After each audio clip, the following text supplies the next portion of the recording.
आप लोग का पुनः स्वागत है आज के सत्र में। और आज के सत्र में हम लोगों ने बहुत महत्वपूर्ण बात तय करनी है, और ये है एक दृष्टा भाव, विचारों के बीच का वो अंतराल को जानना।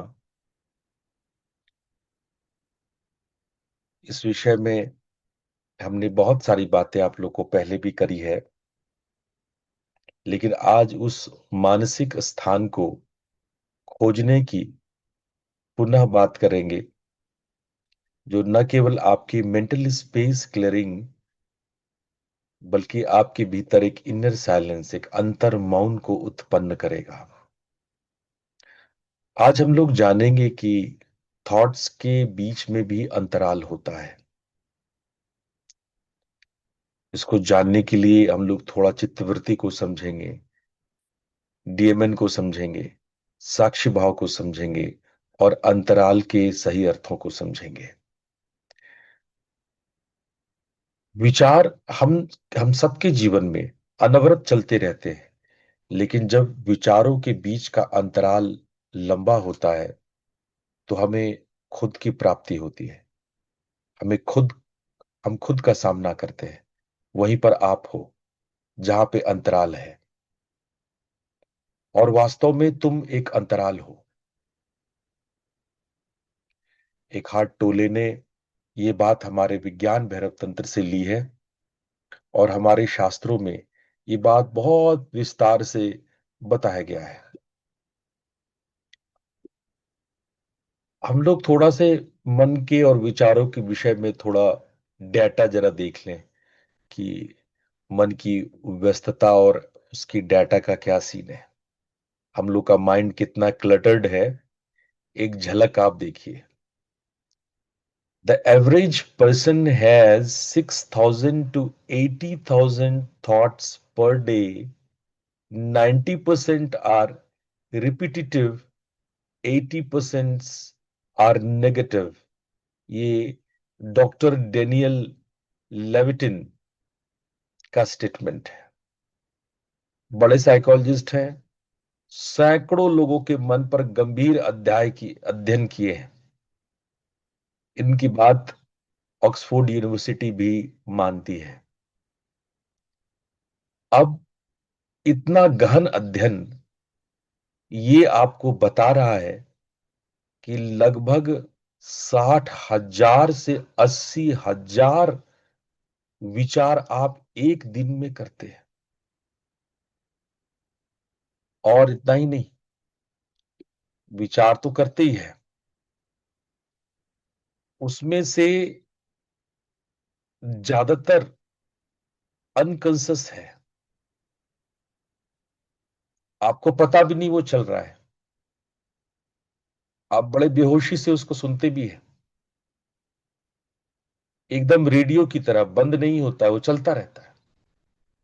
बस आप कुछ भी करते हैं, बैकग्राउंड में वो चलता रहता है।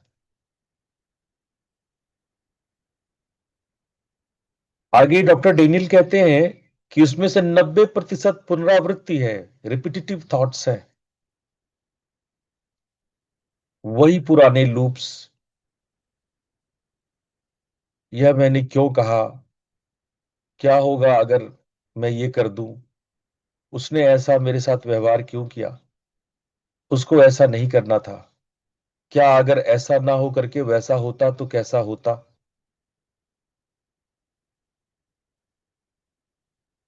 आप रिपीटिटिव मोड पे हैं। इसके आगे डॉक्टर डेनियल कहते हैं कि 80% नेगेटिव बायस है। वो रैशनल नहीं है, बायस है। कोई सृजनात्मक बात नहीं है, नकारात्मक बात है। ब्रेन का सर्वाइवल डिजाइन ये इसी प्रकार से बना है। अगर मन अपने आप को दोहराता न रहे तो मन धीरे धीरे मर जाएगा। मन अपने आप को जिंदा रखने के लिए, अपने आप को प्राणवान बनाने के लिए वो लगातार ये उपद्रव करता रहता है। अगर बस ये उपद्रव भर आप ना करें, अपने मन को इजाजत ना दे, तो मन अपने आप शांत हो जाएगा। प्रॉब्लम तो ये है कि हम ऐसा करने में उसका सहयोग करते हैं। किलिंग्सवर्थ और गिलबर्ट ने ये पाया कि 47% समय मन वर्तमान में नहीं रहता है। ऑलमोस्ट आधे समय आप वर्तमान स्थिति में नहीं रहते हैं। और ये विदित हो, ये आपको ज्ञान हो कि wandering mind is an unhappy mind. तो माइंड वॉन्डरिंग जो है, वो हार्वर्ड स्टडीज में देखा गया कि 47% आप वर्तमान क्षण में होते ही नहीं है। हमारे मॉडर्न साइकोलॉजी के ये आंकड़े बहुत महत्वपूर्ण है।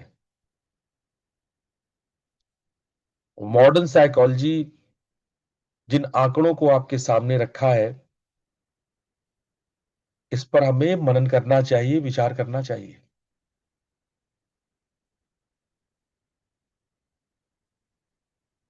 विचार क्या है? मैंने पहले भी आप लोग को बताया, विचरण करना से विचार बना है। जब हम किसी तथ्य पर, किसी मुद्दे पर, किसी घटना पर, किसी बात पर विचरण करते हैं, विचरण मतलब टहलना, घूमना, भ्रमण करना।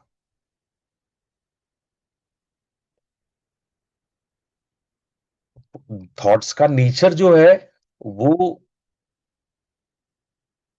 होना चाहिए ऑब्जर्विंग द ऑब्जर्वर।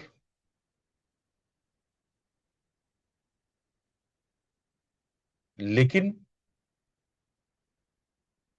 हम कहीं ना कहीं थॉट्स बन जाते हैं, विचारों में खो जाते हैं, हम खुद विचार बन जाते हैं। इसी को एकहार्ट टोले कहते हैं, you are not your thoughts, you are the awareness that notice the thought. विचार मन में उठते हैं, लेकिन तुम मन नहीं हो, न विचार हो। आइए थोड़ा सा इस विचार को थोड़ा और समझते हैं। विचार को 6 तरीके से समझा जा सकता है।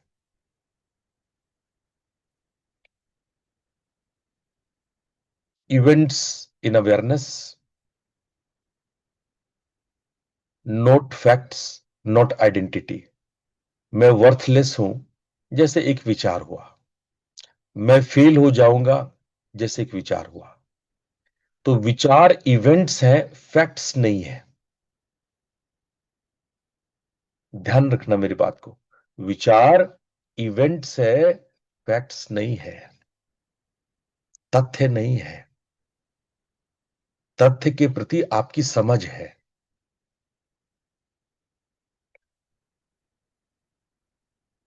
फिर ऑटोमेटिक वर्सेस डेलिबरेट। कुछ विचार ऑटोमेटिक है, और कुछ आप मनन करते हैं, जानबूझकर उस विषय में सोचते हैं, चिंतन करते हैं।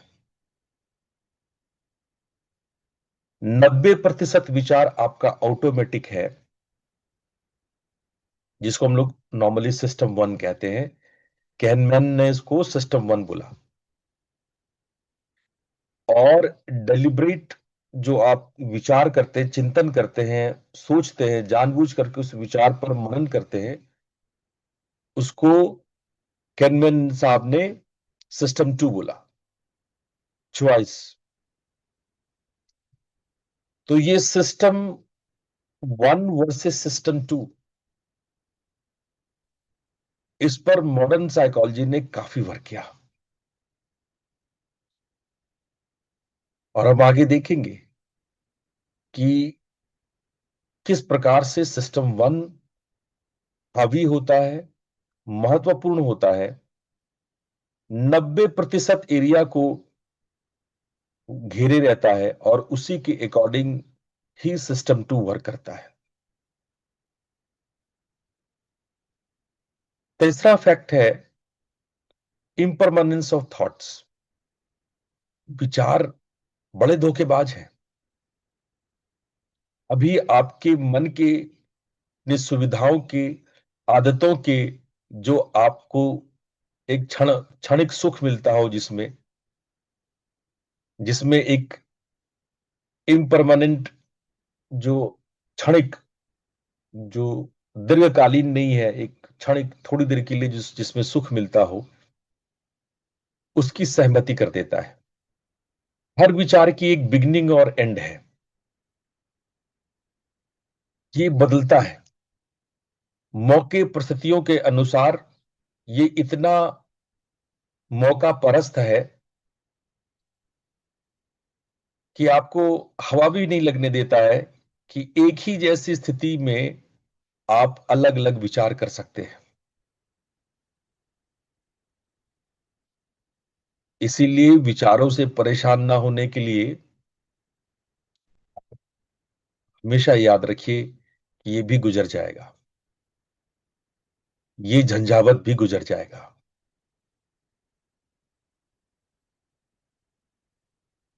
मैं एसीटी थेरेपी पहले भी आप लोग को थोड़ा बहुत बताया, मैं फिर से बता रहा हूं। उसमें ये आपको मानना होता है कि जैसे आप बोले कि मेरा मन कह रहा है कि मैं जरा बारिश में भीग जाऊं, तो डोंट से मेरा मन, डोंट से मन, यू हैव टू से मेरा मन। आप उसको अपने से अलग डिस्टेंस क्रिएट करें। मेरा मन कह रहा है कि मैं जाऊं और बारिश में भीगूं। ऑल्दो मन का ये सुझाव उचित है या अनुचित है, इस पर विचार करना पड़ेगा, पर मन का ये सुझाव है। अगर इस तरह से आप ले बात को, आप लेते हैं मन हो रहा है, मेरी चाह हो रही है कि मैं बारिश में भीगूं, ये सोचने की बजाय आप एक डिस्टेंस क्रिएट करें। तभी आप मन से आजाद हो पाएंगे। असली आजादी मन से आजादी है। इसको डिफ्यूजन टेक्निक भी कहते हैं, एसीटी थेरेपी भी कहते हैं। आपके थॉट्स का एक स्ट्रीम है, एक बहाव है। विचार नदी की तरह बहते हैं, और अगर आप उसको एक साक्षी की भांति देख सकते हैं, नदी में बहते हुए नहीं, डूब करके आप डूबी जाओगे, डूबी जाओगे तो क्या ही तैरोगे। तुम किनारे बैठे साक्षी हो। एक ऑब्जर्वर बनना। और अगर हम अपने योग सूत्रों में आए, तो योग सूत्र कहता है योगश्चित्त वृत्ति निरोधा, मन की तरंगों का शमन ही योग है।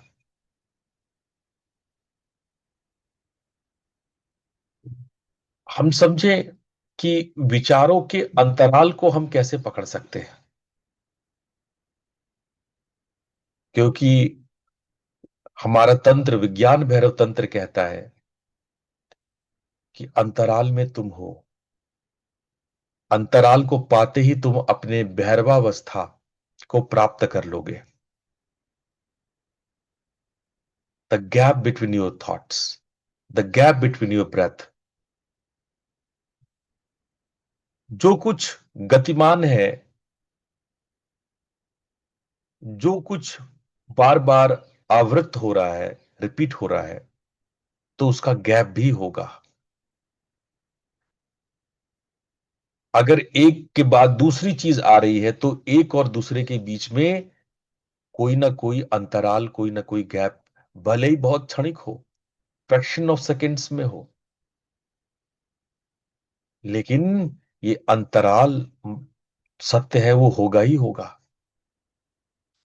आप जन्मते हैं और मरते हैं, फिर जन्मते हैं, फिर मरते हैं, लेकिन मरने और जन्मने के बीच में अंतराल है। आपके जन्मने से पहले और मरने के बाद का जो अंतराल है, वही अंतराल तुम हो। Every thought has a gap before the next one. That gap is the entry point to the unmanifested yourself. वह अंतराल ही परम सत्य है। आप स्क्रीन पे देख सकते हैं, जैसे एक विचार आया थॉट ए, फिर दूसरा विचार आया थॉट बी, फिर विचार आया थॉट सी। लेकिन स्क्रीन पर आप देख सकते हैं थॉट ए और थॉट बी के बीच में हमेशा थोड़ा सा गैप होता है।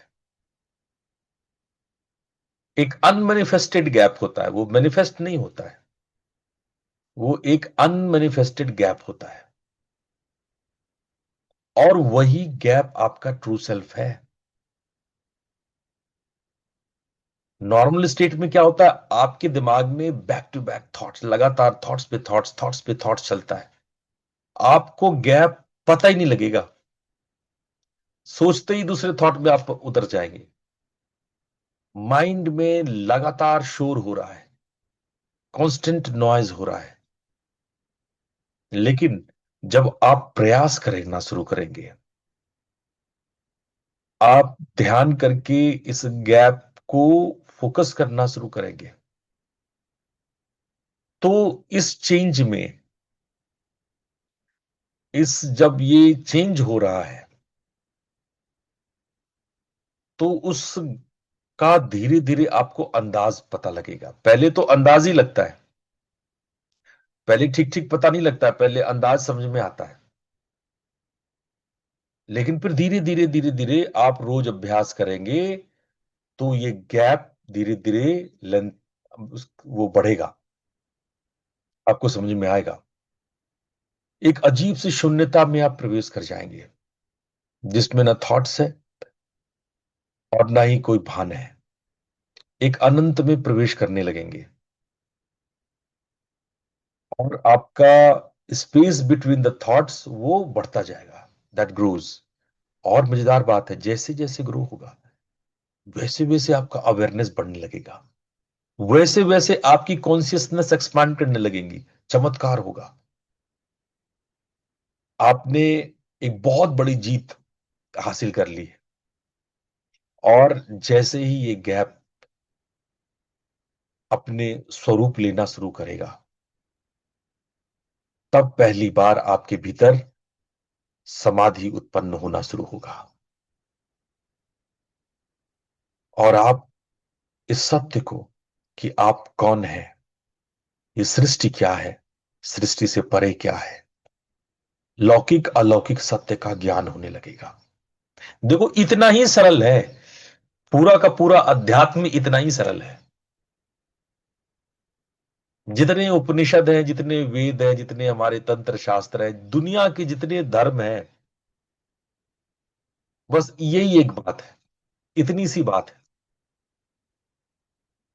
जो तुम खोज रहे हो, वो इन्हीं अंतरालों में है। और दुनिया के हर एक मेडिटेशन आपको यहीं तक लेके आता है। इस अंतराल को बड़ा होते ही आपको शून्य, और शून्य के पश्चात आपको समाधि का अनुभव होता है। अब थोड़ा सा हम साइकोलॉजी को देख लेते हैं। डिफॉल्ट मोड नेटवर्क, जिसको हम लोग मन का ऑटो पायलट कहते हैं।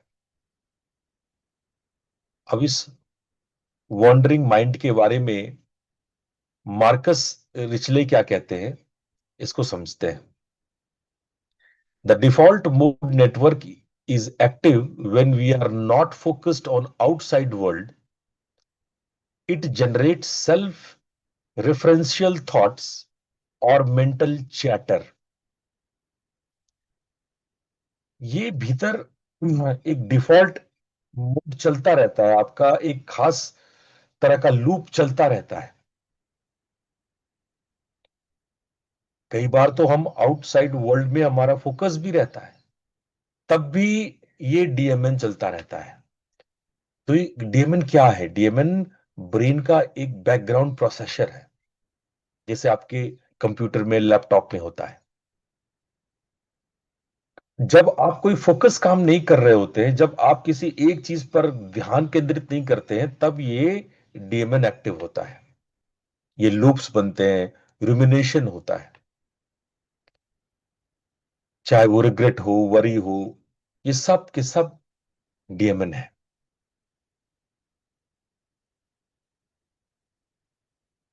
एक और इसी तरह हमारे मॉडर्न साइकोलॉजिस्ट ने टर्म दिया, टीपीएन, जो कि हमारे फोकस्ड अटेंशन की ओर होता है। इसको कहते हैं task positive, task task positive network, TPN, task positive network. जब आप किसी काम में फोकस होते हैं, जब आप किसी काम में फोकस होएंगे, तो आपका ये सिस्टम, टीपीएन सिस्टम एक्टिव होता है। और जब टीपीएन सिस्टम एक्टिव होता है, तो डीएमएन रुक जाता है। ये दोनों एक दूसरे से इनवर्सली प्रोपोर्शनल है, उल्ट उलट है। एक जगता है, दूसरा डाउन होता है, दूसरा जगता है, इधर वाला डाउन होता है। तो टीपीएन और डीएमएन, एक ऑन तो दूसरा ऑफ। मेडिटेशन जब आप करते हैं, किसी काम को फोकस होकर कोई कार्य करते हैं, सजग होकर के करते हैं, वर्तमान क्षण में होकर करते हैं, तब आपका टीपीएन एक्टिव होता है। और जैसे ही इसको लूज करते हैं, तो डीएमएन एक्टिव हो जाता है। तो हार्वर्ड का रिसर्च कहता है कि जब आपका माइंड वांडरिंग स्टेट में हो, तो वो अनहैप्पी होता है। 2010 में एक बहुत बड़ी स्टडीज हुई। इसमें हजारों लोगों को पार्टिसिपेट कराया गया, सब्जेक्ट बनाया गया, और ये प्रूफ देखा गया कि जब डीएमएन वर्क करता है, आपका माइंड वॉन्डरिंग स्टेट में होता है, तो mind wandering correlates with lower happiness या अनहैप्पीनेस। और जब आप टीपीएन में होते हैं, प्रेजेंट मोमेंट फोकस होता है आपका, तब आप तुलनात्मक ज्यादा खुश होते हैं, वेलबींग होता है। और आपके मेडिटेशन करने से इस पर जबरदस्त इफेक्ट पड़ता है। आपकी न्यूरल पाथवेज बनते हैं, उसमें कई प्रकार के चेंजेस होते हैं। जो रेगुलर ध्यान करने वाले लोग हैं, जो रेगुलर मेडिटेटर्स हैं, वो अपने डीएमएन को रिड्यूस करने की क्षमता पा लेते हैं। उनका रुमिनेशन, उनका लूप, ये रिड्यूस होता है। जो प्री फ्रंटल कॉर्टेक्स है, वो थोड़ा पतला होता है, वह थिकन होता है, वो थोड़ा मोटा होता है, स्ट्रांगर होता है। और ब्रेन में धीरे धीरे एक खास चेंजेस, वृत्ति निरोध का चेंजेस शुरू होता है। एक टर्म हम अक्सर आप लोग के सामने यूज करते हैं, चिदाकाश। नॉर्मली हम चिदाकाश कहते हैं, ये जो गर्दन से ऊपर ये जो आपका हेड रीजन है, हेड रीजन के भीतर का जो स्पेस है, उसको नॉर्मली हम लोग तांत्रिक अर्थों में चिदाकाश कहते हैं। जब मेडिटेशन में हम चिदाकाश की बात करते हैं, तो इसी के भीतर का जो स्पेस है, उसकी बात करते हैं। इसको मन का आकाश भी कहा जाता है, the inner sky of consciousness कहा जाता है। अगर ये शब्द को देखें, चित्त और आकाश दो शब्द से बना है। जैसे बादल आकाश में उठते हैं और मिट जाते हैं, वैसे ही इस चेतना की आकाश में कितने सारे विचार बबल्स बादल की तरह आते हैं और जाते हैं।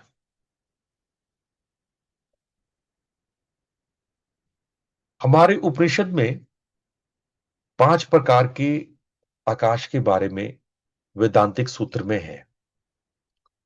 भूताकाश, चित्ताकाश, चिदाकाश, प्राणाकाश और ब्रह्माकाश।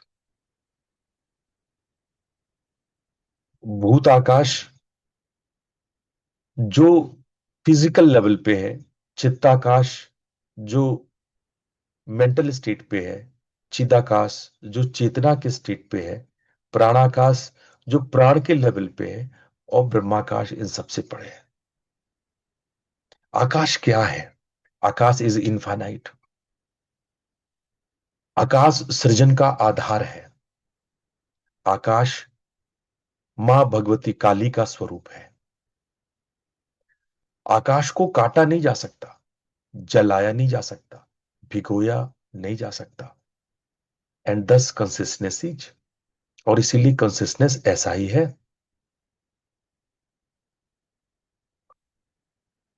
तिब्बतन बुद्धिज्म में स्काई माइंड बोला जाता है। रिगपा, रिगपा, और रिगपा को प्योर अवेयरनेस। प्योर अवेयरनेस क्या है? माइंड का एक नेचुरल स्टेट, जोक्चेन को जोक्चेन भी कहते हैं, जो एक जगमगाते ल्यूमिनस आकाश की तरह है, जिसमें क्लाउड्स आते हैं जाते हैं आते। इसी प्रकार से टिबेटन बुद्धिज्म में भी कहा गया। आपको बादल और आकाश का मेटाफोर आपको बहुत सारे ग्रंथों में, हमारे प्राचीन बुद्धिस्ट ग्रंथों में और वैदिक ग्रंथों में आपको मिलेगा। थॉट्स को क्लाउड्स बोलना, इमोशंस को क्लाउड्स बोलना, आपके एक्सपीरियंस को क्लाउड्स बोलना। और आप क्या है? आप है स्काई। याद रखना, चाहे थॉट्स हो, चाहे इमोशंस हो, चाहे एक्सपीरियंसेस हो, ये क्लाउड्स हैं। ये clouds never dirty the sky. इससे आप गंदे नहीं होते, ये आते हैं और जाते हैं। वेदांत ने एक चौथी अवस्था के बारे में बताया, जिसको कहते हैं विटनेस कॉन्सियसनेस, तुरीय अवस्था, साक्षी चेतना। नॉर्मली हम तीन अवस्था में होते हैं, जागृत, स्वप्न और सुषुप्ति। कंसस स्टेट, सब कंसस स्टेट और अनकंसस स्टेट। लेकिन इन तीनों स्टेट के प्रति जो दृष्टा होता है, उसको कहा जाता है तुरीय, साक्षी चेतना। और वो इन तीनों से परे है, जो इन तीनों को देखती है। ये वही स्काई है, वही वही आकाश है जिसके बारे में हम बात कर रहे हैं।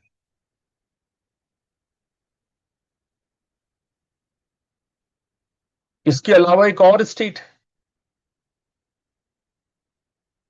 तुरीयातीत कहते हैं उसको, अवेयरनेस ऑफ अवेयरनेस। आप अवेयर हो कि आप साक्षी है। विचारों को साक्षी बनाना, विचारों के प्रति साक्षी बनना एक बात, और उस साक्षी के प्रति साक्षी बनना, इसको कहते हैं तुरीयातीत। जैसे I am aware of this thought, मैं किसी थॉट के प्रति अवेयर हूं। क्या मैं अवेयर हूं कि मैं अवेयर हूं? Who is aware?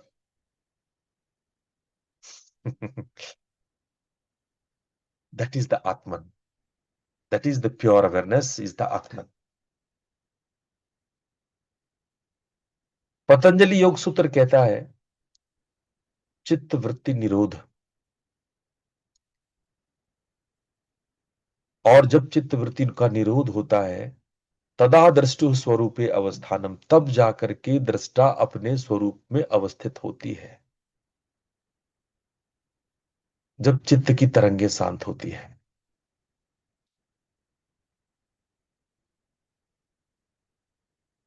मैंने कल एक क्लेश के बारे में बताया था, अभिनिवेश। 5 क्लेश होते हैं। मैं डर के बारे में आप लोग को बता रहा था, और उस डर को बताते हुए मैंने एक क्लेश बताया था, अभिनिवेश। Fear of death, fear of change.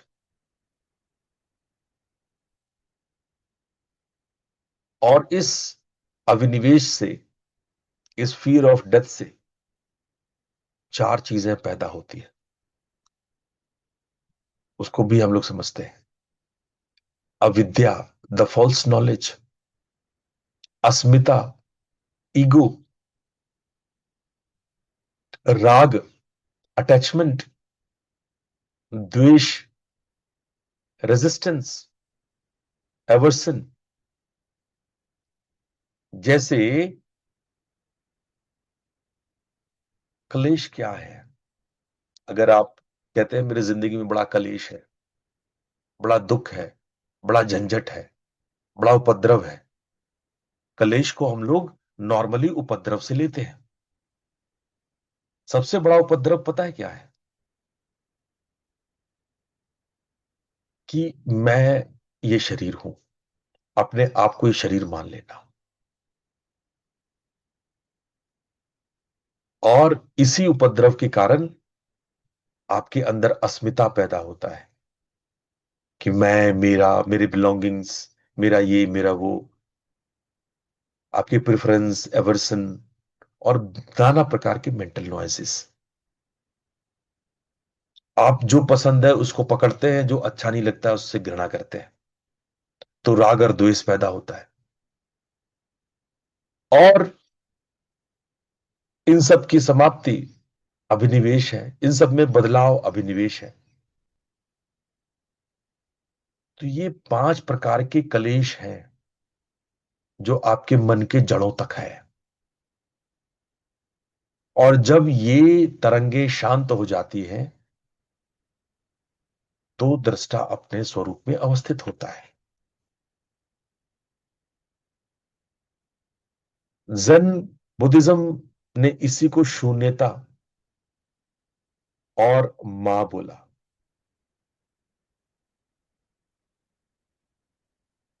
इसी को एम्प्टीनेस और स्पेस कहा। वहां एक कॉन्सेप्ट है, जापानीज कॉन्सेप्ट है, जिसमें कहा जाता है कि the space between notes making music. जो आप गाना बना, जैसे तबला बजा रहे हैं, ढोल बजाते हैं, हम आवाज और धुन को तो सुनते हैं, लेकिन क्या दो ढोल के बीच में, दो तबले की धुन के बीच के मौन को आप सुनते हैं? तो उसको जापानीज मां बोलता है। ये जैन लोग इसको मां बोलते हैं। The space between thoughts makes wisdom, the space between notes makes music. अगर ये स्पेस ही नहीं रहेगा तो म्यूजिक भी नहीं बनेगा। ये जो ये इन दोनों के बीच का अंतराल है, दो नोट्स, दो अलग अलग आवाज के बीच में जो स्पेस है, वही वास्तव में म्यूजिक है। इसको आप ऐसे समझो ना, जैसे आप बोलते हो कि आपका ये घर है। अभी आप लोग अपने अपने घर में हो, राइट? आप बोलते हो कि मेरा ये घर है। तो घर क्या है? कुर्सी, मेज, पलंग, बिस्तर, सोफा, टीवी, घड़ी, या आपके बर्तन, पुस्तकें है? और क्या है? भाई आपका घर क्या है? क्या ये सारी सामग्रियां, ये दीवारें, ये पंखे, ये छत, ये जमीन? आप सोच के देखो, आपको लगेगा कि यही सब आपका घर है। ये घर नहीं है। घर वो खाली जगह है जो इसके अतिरिक्त है आपके पास, the space between two objects. और अगर ये ना होता तो बाकी चीज आप रख भी नहीं पाते। हम नॉर्मली चार दीवार को घर समझ लेते हैं, दीवारें घर नहीं है। उन दीवारों के बीच का जो स्पेस है, जो आकाश है, वो घर है। घर आपका सामान नहीं है। सामान के बीच में जो खाली जगह है, वो आपका घर है। और वास्तव में आपके घर को चुराया नहीं जा सकता है। सामान चुराई जा सकती है, सामान पुराने हो सकते हैं, बदले जा सकते हैं, लेकिन आपके घर को बदला नहीं जा सकता। तो उसी को बुद्धिस्ट मां बोलते हैं, एम्प्टीनेस बोलते हैं। शून्यता का अर्थ क्या? कोई फिक्स्ड परमानेंट सेल्फ नहीं। विचार एम्प्टी है, सॉलिड नहीं है।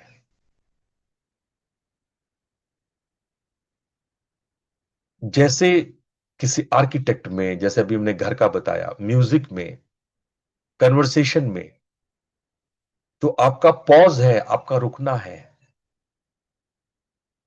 वही वास्तव में अर्थ को बताता है। एक गहरी बात आपको बताता हूं। मेरी बातें आप सुन रहे हैं, लेकिन मेरी बातों के बीच बीच में एक पॉज है, और वो पॉज बहुत इंपॉर्टेंट है। अगर वो पॉज ना होता तो शब्दों का मूल्य नहीं है। और मैं जब बोलता हूं तो मेरे लिए शब्द से ज्यादा महत्वपूर्ण वो पॉज होता है। उस पॉज में मैं होता हूं, शब्दों में मैं नहीं हूं, शब्दों में मेरा ज्ञान नहीं है। उस पॉज में है जो शब्दों के बीच का अंतराल है।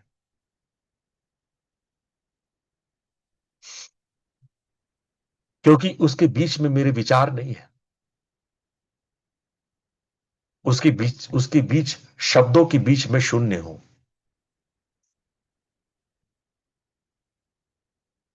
इन the beginner's mind there are many possibilities, but in the expert mind there are few.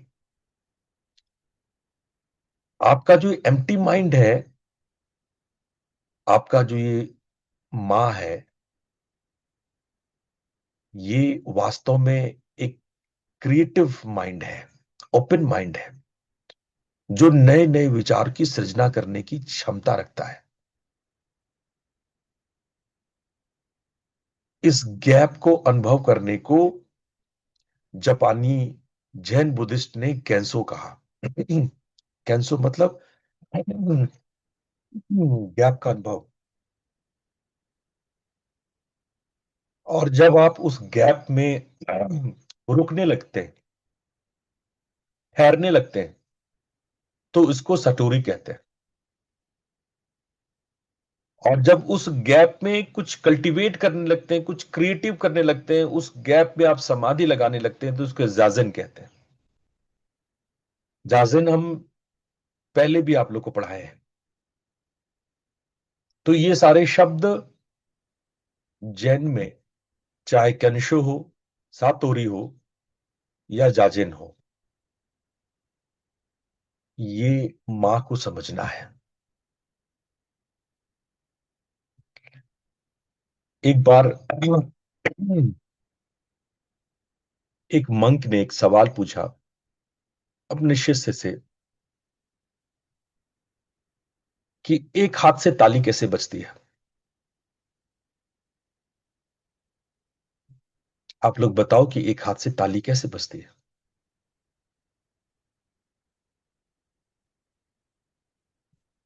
जरा सोचना आप लोग। मैं आपसे फिर पूछूंगा ये सवाल कभी। जस्ट थिंक अबाउट इट, कि एक हाथ से ताली कैसे बजती है।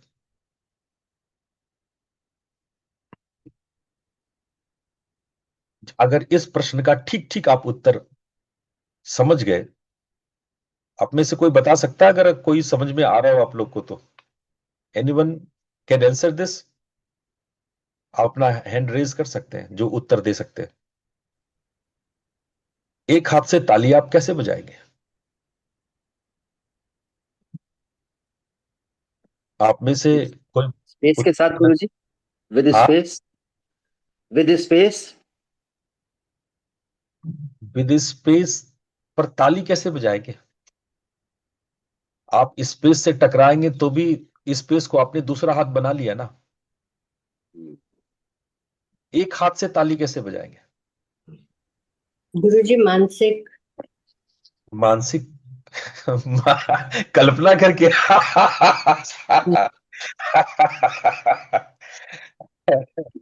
बच्चा, कल्पना करने की बात हम नहीं कर रहे। सर, ताली दूसरे हाथ से ही तो बजेगी, तभी तो ताली बनेगी। एक हाथ से तो एक ताली हाथ से नहीं बजेगी गुरुजी। पर जैन बुद्धिस्ट ये मंक ये सवाल पूछते हैं कि एक हाथ से ताली कैसे बजाओगे। एक हाथ से ताली बजाने का ये गुण अगर आप सीख लिए, जान लिए, आपके स्क्रीन में लिखा हुआ है, पर शायद आपको समझ में नहीं आएगा। इसका उत्तर स्क्रीन पे लिखा हुआ है, और स्क्रीन पे लिखने के बाद भी आपके समझ में नहीं आएगा एक हाथ से ताली बजाएंगे कैसे। इस पर विचार करो, मैं तो बता ही दूंगा। एक हाथ से ताली बजाया जा सकता है, और जो इस विषय में अगर गहरे सोचे समझे, जो हम बता रहे हैं उसको अगर आप ठीक ठीक रैशनली मनन करो, तो आपको समझ में आ जाएगा कि आप एक हाथ से ताली बजा सकते हो। गुरुजी मौन से? हाँ, कैसे? आओ, थोड़ा समझाओ। मौन से तो ठीक है, इट्स ओके, पर कैसे? मौन से ताली कैसे बजेगा? अम, अंदर ठीक है। की। और सोचो, ऐसा आंसर देने से पहले आप लोग विचार कर लो, कोई बात नहीं। मैं अभी कल भी आऊंगा, बताऊंगा मैं इसको। मैं कल की छोड़ता हूँ इस प्रश्न को। आप जैसे हम्म, बोले बोले। हाँ, बोले बोले नैना थॉट जी। न थॉट थॉट न रहे, शून्य हो जाए। तो ताली कैसे बजेगा? थॉट नहीं रहेगा। पर हम तो ताली बजाने की बात कर रहे हैं, कौन किससे टकराएगा? चलो, मैं इसका उत्तर दूंगा, मैं आराम से उत्तर दूंगा। इस पर विचार करो। इस पर तो जैन बुद्धिस्ट महीनों महीनों तक विचार करवाते हैं कि सोचो, विचार करके बताओ। एक महीने का होमवर्क मिलता ही है कि सोच के बताओ कि एक हाथ से ताली की, और आज भी यही प्रश्न है, एक हाथ से थाली कैसे बजता है?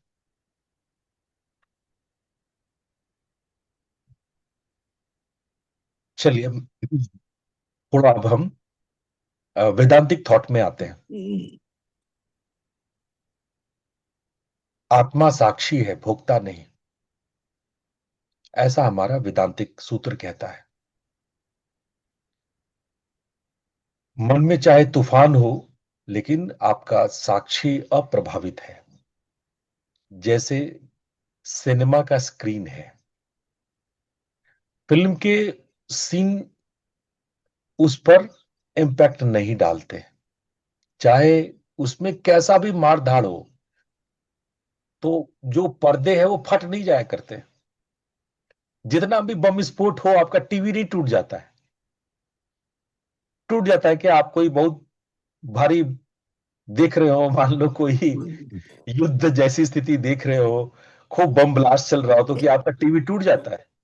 आप ये कंप्यूटर टूट जाते हैं? नहीं टूटते।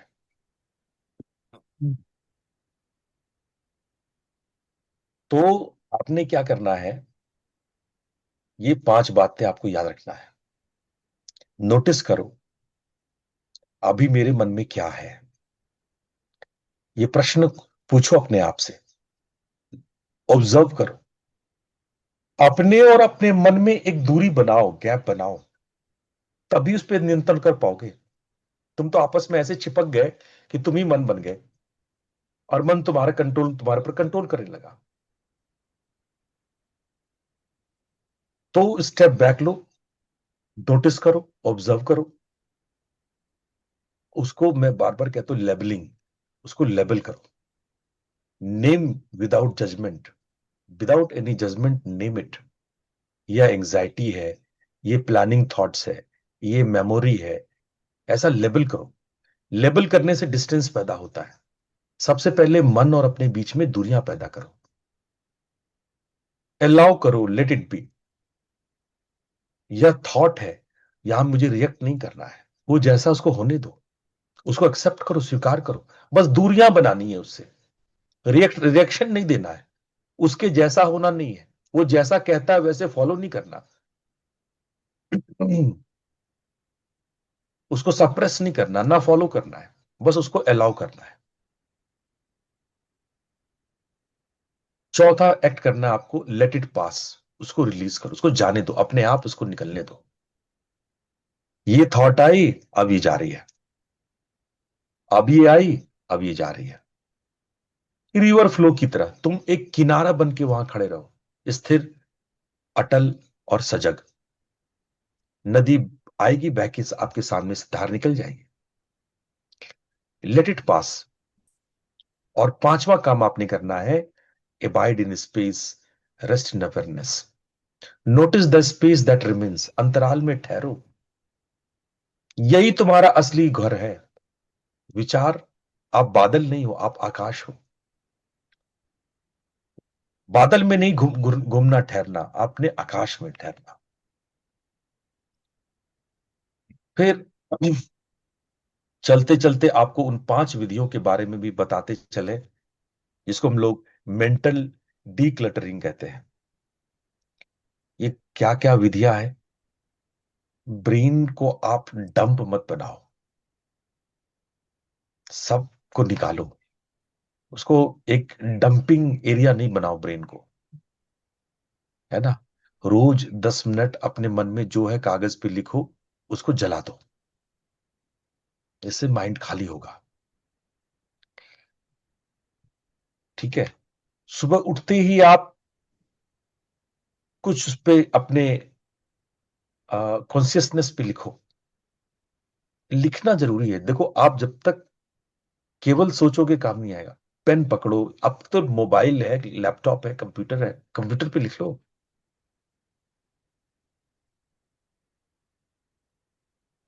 है ना। इनर क्रिटिक के बारे में लिखो, अपने इनर क्रिटिक। आपको पहले हमने बताया ना, इनर क्रिटिक और आपके भीतर का इनर गुरु, ये दो आपको हमने पिछले दिनों बताया था। तो इनर क्रिटिक को आप लिखो। आपको हमने एसीटी बताया था, थॉट डिफ्यूजन का जो कॉन्सेप्ट था, एक्सेप्टेंस एंड कमिटमेंट। ये एक टेक्निक है। जब आप उसको स्वीकार करते हो, सिचुएशन को, और उससे अपनी दूरी बनाते हो, थॉट्स को क्लाउड्स की तरह आते जाते देखना है। अच्छा, रोज 1-2 घंटे एकांत होने की कोशिश करो। एकांत नहीं हो सकते हो तो कम से कम डिजिटल डिटॉक्स करो। मोबाइल, लैपटॉप, कंप्यूटर से दूरी बना करके, जिसको हम कहते हैं नो स्क्रीन टाइम, एनएसटी। रोज 1-2 घंटे बिना फोन, बिना स्क्रीन के रहो, और मैं कहूं एकांत में रहो। ये आपकी मेंटल स्पेस को ऑटोमेटिक बनाती है।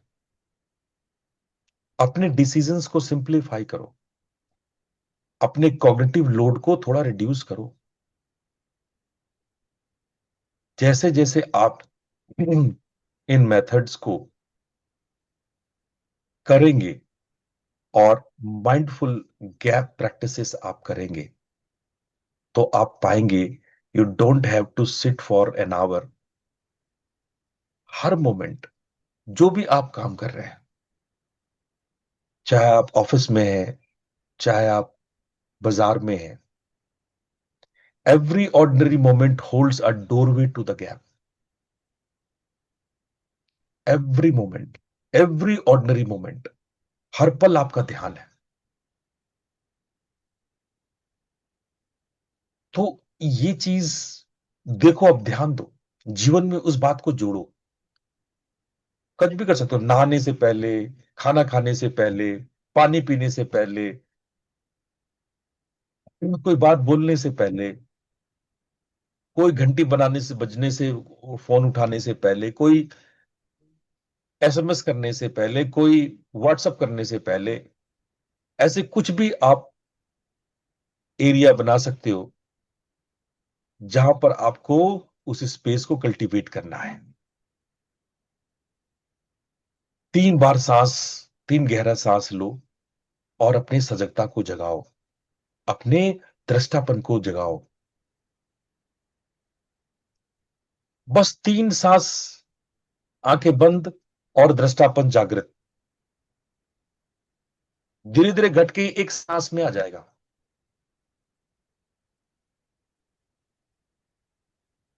तुम नाद के लिए भी कर सकते हो। Just make aware of your year. कोई काम करने से पहले आसपास की आवाजें सुनो, साउंड्स को सुनो, साउंड्स के बीच के साइलेंस को सुनो, डिफरेंट डिफरेंट साउंड्स को सुनो। Don't go to the source of the sound, don't recognise the sounds, just be aware of the sounds. आप खाना खाते हो, स्वाद के प्रति जागृत बनो, उसके टेस्ट, उसके टेक्सचर, उसके ग्रेट, और उसको ईटिंग मेडिटेशन में डेवलप कर लो। उसमें ग्रेटिट्यूड बनाओ, उसमें बनाने वालों को धन्यवाद, भगवान जिसने अन्न दिया उसको धन्यवाद। देखो ये सब ऐसी प्रैक्टिसेस नहीं है जो आप नहीं कर सकते हो। सुनने में अच्छा लगता है, लेकिन जब करोगे तब इसका इफेक्ट होगा बच्चों। आप अगर इसको करोगे ही नहीं तो इसके इफेक्ट्स कैसे आएंगे? तो आपको कुछ सेलेक्ट नहीं, कुछ रिजेक्ट नहीं, बस मॉनिटर करना है, बस देखते रहना है। आप अपने आप को सीसीटीवी कैमरा बना लो। No preference, no judgement, you are CCTV camera. समझ रहे हैं आप? तो अगर ये अभ्यास आप रोज यदि करने लगे तो आप अपने भीतर एक बड़ा चेंजेस अनुभव कर सकते हैं। आप अपने अपने विचारों को लेबलिंग करना, ये देखो, आपको देखने में छोटा लग रहा है, लेकिन आपकी सजगता विकसित ही होगी तब जब मन से थोड़ी दूरी, मन से दूरी कैसे होगी? जब आप उसको नोटिस करेंगे, आप उसको नेम करेंगे, अपने से दूरी बनाएंगे। Name it to tame it. जब विचार को लेबल देते हो तो एमिगडाला की एक्टिवेशन कम होती है।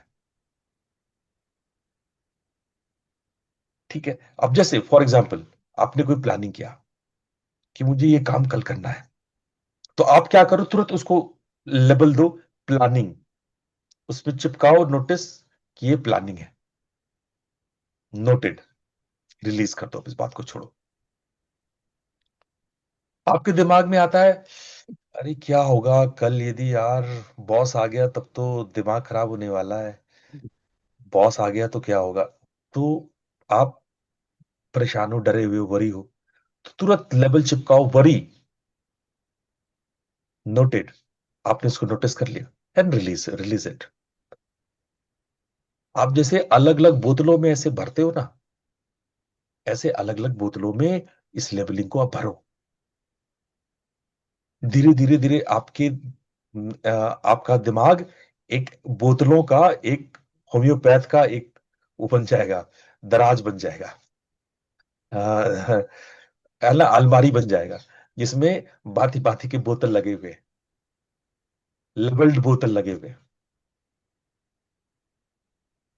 चाहे वो रिमेम्बरिंग का, मेमोरी का लेबल लगा हो, चाहे आप किसी को जज करते हो तो आपने जजिंग का लेबल लगाए हो, आप आपके मन में कोई फैंटेसी है तो उस फैंटेसी का लेबल लगाए हो, आपके अंदर कोई सेंसेशन है तो उसको सेंसेशन का लेबल लगाओ।